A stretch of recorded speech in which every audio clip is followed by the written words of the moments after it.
بسم الله الرحمن الرحيم.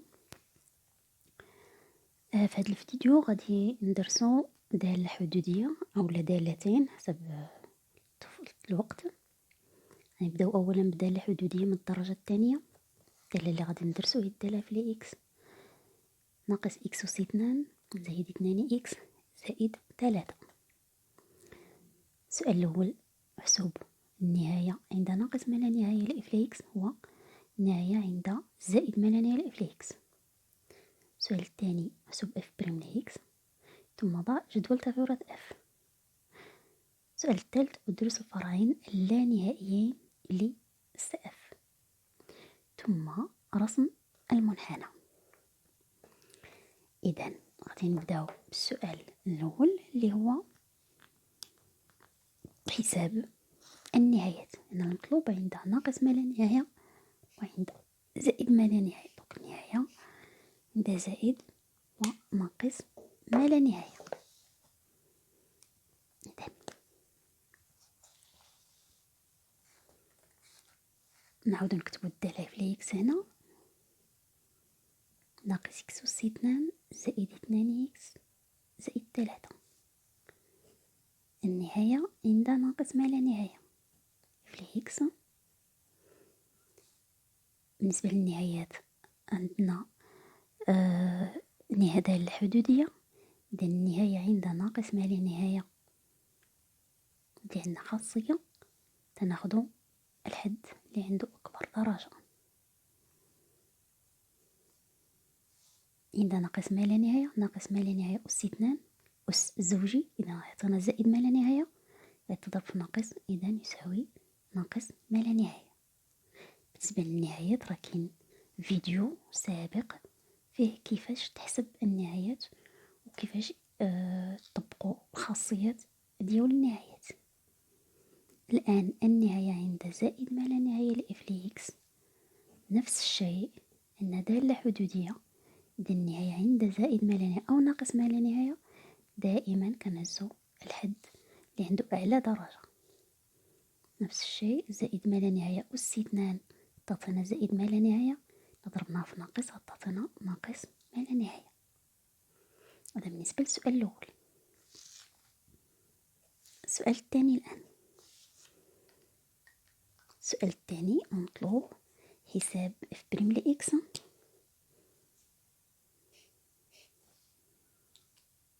ثم وضع جدول التغيرات. اف بريم لإكس إكس ينتمي إلى R. طبعا الدالة فهي حدودية إذن فهي معرفة على R. إذن اف بريم لإكس تساوي ناقص إكس أس 2 زائد 2 إكس زائد 3 بريم.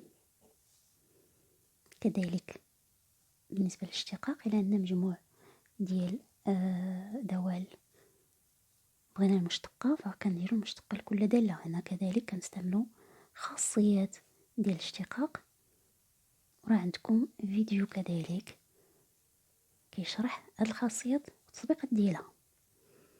دالة من الدرجة الثانية كنزلو 2 دونك كنضربوها في ناقص 1 إذا ناقص 2 إكس أس 1 كنقص 1 من الأس إكس إذا زائد 2 3 بريم هي 0. إذن في بريم لإكس تساوي ناقص 2 إكس زائد 2 مهما كان إكس من آخ. إذن هذا هو الجواب ديال السؤال. احسب اف بريم. الآن نمرر لوضع جدول التغيرات. قبل ما نوضع جدول التغيرات كندرسو الإشارة. إذن أول حاجة كنبداو بها هي لنحل المعادلة اف بريم لإكس تساوي 0. طبعا هذه تكافئ ناقص 2 إكس زائد 2 تساوي 0 تكافئ إكس 2 إكس يساوي ناقص 2 إذن تكافئ إكس يساوي 1. جدول التغيرات الآن.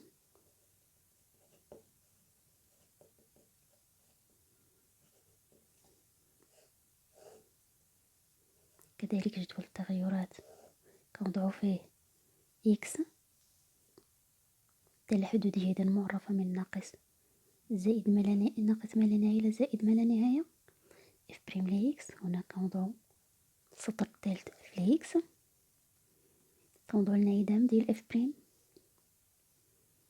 تنزلو الانعدام عند اف بريم، اف بريم تتنعدم في واحد. إشارة اف بريم الآن، إشارة اف بريم هي من النوع ا اكس زائد بي، إذا الإشارة ديالها هي إشارة ا على اليمين ديال الصفر اللي هي ناقص، العكس على اليسار. اف بريم موجبة إذا اف تزايدية، اف بريم سالبة إذا اف تناقصية. النهاية عند ناقص ما لا نهاية اللي حسبنا هي ناقص ما لا نهاية، دوك هي اللي غادي نكتبو هنا. عند زائد ما لا نهاية حسبنا النهاية اللي هي ناقص ما لا نهاية، غنكتبوها هنا. بالنسبة لنا غادي نحسبو الصورة ديال واحد، في واحد تساوي كنعوضو ناقص واحد أس اثنان زائد اثنان في واحد اللي هي اثنان زائد ثلاثة، إذا تساوي ناقص واحد زائد خمسة إذا تساوي أربعة. إذا هنا غادي نكتب أربعة. هذا هو جدول تغيرات اف. السؤال الموالي هو ادرس الفرعين اللانهائيين. فروع اللانهائية لساف عندنا فرعين، واحد عندها ناقص ما نهاية وواحد عندها ناقص زائد ما لا نهاية. دوك غندرسو الأول تنذكرو بالنهاية اللي حسبنا واللي لقينا عندها ناقص ما لا نهاية اف لإكس، لقينا هي ناقص ما لا نهاية. دوك اللي نحسبو النهاية عندها ناقص ما لا نهاية اللي هي اف لإكس على إكس،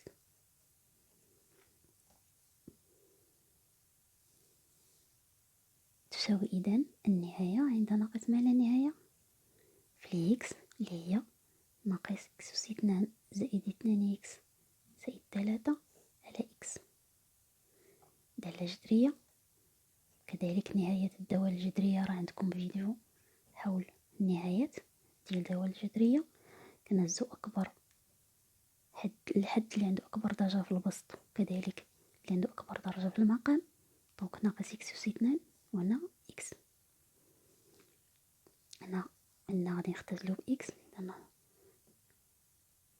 عند ناقص ما لا نهاية نختزلو بإكس، غتمشي إكس من هنا غتمشي وحدة غتبقى إكس، دوك ناقص إكس عند ناقص ما لا نهاية، دونك ناقص ما لا نهاية اللي هي زائد ما لا نهاية. في إكس على إكس لقينا النهاية زائد ما لا نهاية، إذن تنقولو في هاد الحالة ساف يقبل فرعا شلجميا في اتجاه محور الأراتب بجوار ولا ناقص ما لا نهاية. بالفرنسية تنقولو ساف admet une branche parabolique de direction prime y aux environs de l'infini. دوك حنا درسنا في ناقص ما لا نهاية نفس الشيء ندرسو عند زائد ما لا نهاية. دوك لدينا ذكروا بالنهاية اللي لقينا عند زائد ما لا نهاية لإف لإكس لقيناها زائد ناقص ما لا نهاية، زائد ما لقينا ناقص ما لا نهاية. إذن اللي نحسب نهاية لإف لإكس على إكس، هاد النهاية هادي إذن تتساوي نفس الطريقة. دوك ناقص إكس مربع زائد اثنان إكس زائد ثلاثة على إكس، عندنا النهاية عند ناقص ما لا نهاية. إذا غنهزو الحد اللي عنده أعلى درجة في البسط الحد اللي عنده أعلى درجة في المقام، غنختازلو بإكس، غتبقى لنا ناقص إكس في البسط. إلا عوضنا بناقص ما لا نهاية في ناقص تعطينا زائد ما لا نهاية. باردون، هنا غنيو بليس لانفيني، هنا في بليس لانفيني، دونك بليس لانفيني هنا، دونك هنا كذلك بليس لانفيني، هنا في زائد من ناقص ما لا نهاية درسنا هنا، دونك هنا في زائد ما لا نهاية نفس العملية، دونك تنختازلو بقينا ناقص إكس، كاين اللي جيت نعوض زائد ما لا نهاية ضربناهم في ناقص غتعطينا ناقص ما لا نهاية، ناقص ما لا نهاية. الاستنتاج نفس الاستنتاج اللي لقينا هنا، السقف إذن يقبل فرعا شل جميعا اتجاه محور الارتباط بجوار ونفيني ناقص ما لا نهاية. نفس الجملة الفرنسية ça admet une branche parabolique de direction y primo y هاد المرة aux environs de l'infini. الآن السؤال الأخير هو رسم المنحنى السقف.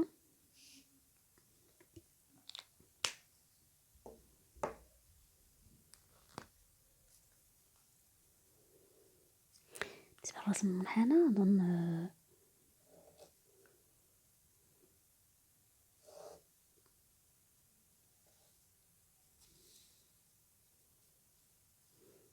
عندها دوك يجيب دائما تحديد الوحدة ويجي عندنا واحد تنعدم فيه اف بريم. إلا كانت تنعدم هذا تعني على أن هناك مماس موازي لمحور الأفاصيل في هذه النقطة. النقطة هي 1 4، دونك 1 4، دونك 1 2 3 4، دونك في هذه النقطة هذه غنديرو واحد المماس موازي لمحور الأفاصيل. ميبيان غيدور هنا، غيدور عند هاد النقطة هكذا، دونك هنا غادي ندورو هاك يدور ميبيان، غينزل هنا غادي يمشي لناقص ما لا نهاية، دونك غينزل ميبيان. بما أن عندنا فرع الجميع في اتجاه محور الأراتيب، دونك فرع الجميع غادي يمشي في الاتجاه ديال المحور، كان غيبعد من المحور. نفس الشيء هنا غادي ينزل ناقص ما لا نهاية، ينزل ناقص ما لا نهاية، ينزل ناقص ما لا نهاية. كيف هو في فرع الجميع في اتجاه محور الأراتيب، دونك غادي هنا بلوس لانفيني، اتونسيون هنا موان لانفيني وهنا بلوس لانفيني. ها دونك هنا فرش الجميع في اتجاه محور الأراتيب في بلوس لانفيني، وفرش الجميع في اتجاه محور الأراتيب في موان لانفيني. هنا باش نبينو، باش تكون عندنا فكرة على النقط واش الميبيان غادي يدوز من هنا بعيد ولا غيكون قريب، تكفي نبحثو على صورة نقطة، مثلا الصفر. الصفر إلا بحثنا على الصورة في الصفر في الدالة نلقاو 3، الصفر الصورة ديالها 3، دونك غيمر من هاد النقطة هادي. نفس الشيء إلا درنا 2 غنحصلو على 3 لأنه تيكون متماثل. 2 مثلا إلا حسبت ناقص 2 مربع اللي هي ناقص 4 زائد 2 في 2 اللي هي 4، دونك ناقص 4 زائد 4 صفر، تبقى 3، إذن 3. إذا الميبيان غيمر فقط من هنا قريب هكا ويدور، غيمشي ناقص ما لا نهاية. نفس الشيء هنا كذلك غيدور ويدوز من هاد النقطة هادي، غينزل عند ناقص ما لا نهاية بفرع الجميع. بالتالي هذا هو التمثيل الميبياني لهذه الدالة.